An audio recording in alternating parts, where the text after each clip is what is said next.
Hey, how's it going? My name is Ed. Today we are going to go over the main components of the turbo kit.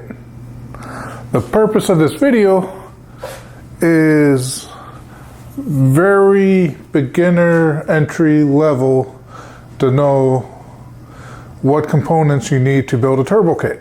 Anybody who's familiar with turbos will already have all this information, so this isn't going to be anything new. If you want to build your own kit, this will give you a starting point of what components you need to buy, but I am not going to cover what components go together. That's for another video. Alright, so here we go. The very first component and the most obvious component of a turbo kit is going to be the turbo itself. Pretty straightforward, but you need to get that turbo connected to the engine. How are we going to do that? We're going to use a turbo manifold. That is that there. It connects your head, and then other side connects to the turbo. Alright, so now we figured out how the turbo gets mounted to the engine. Next step is we need to get the exhaust that's coming through the manifold, that's through the turbo, out of the turbo. And with that, you're going to use what's called a downpipe. The downpipe will connect the turbo to the rest of your exhaust system, or in some cases, you can just go out of the turbo straight out of your hood or some other form. But either way, you just got to get the exhaust gases away from the turbo. But now we need to regulate how fast these wheels spin inside the turbo. And the way we do that is by diverting some of the exhaust gas away from the turbo. You do that with what's called a wastegate. Some turbochargers will have a wastegate built into the turbo itself. So the wastegate on my car is located underneath. Kind of hard to see it, but that blue down there is the wastegate. And it basically, the wastegate connects to the downpipe, or you can have it dump out to atmosphere. Cool. At this point, the exhaust side is completely done. The next step is the turbo requires oil.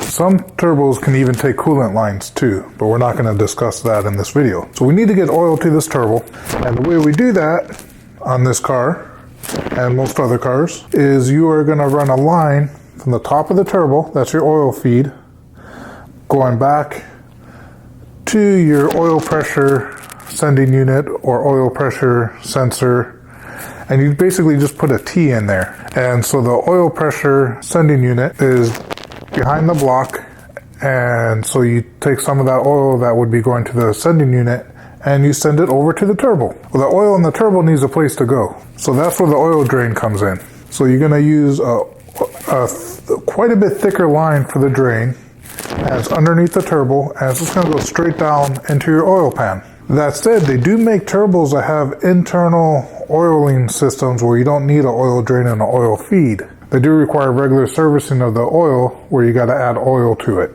Okay, exhaust is done, oil's done. Now for the fun part. We get to go to this side, which compresses the air, and we got to get it into the engine. And how do we do that? Pipes. Simple. So this side here is obviously going to be the intake pipe. So that goes into the turbo. You can run some people run a screen on top of there. Some people don't run any kind of filter on there, but that's where the air comes from. Goes into this part, compresses it, and shoots it out the other end.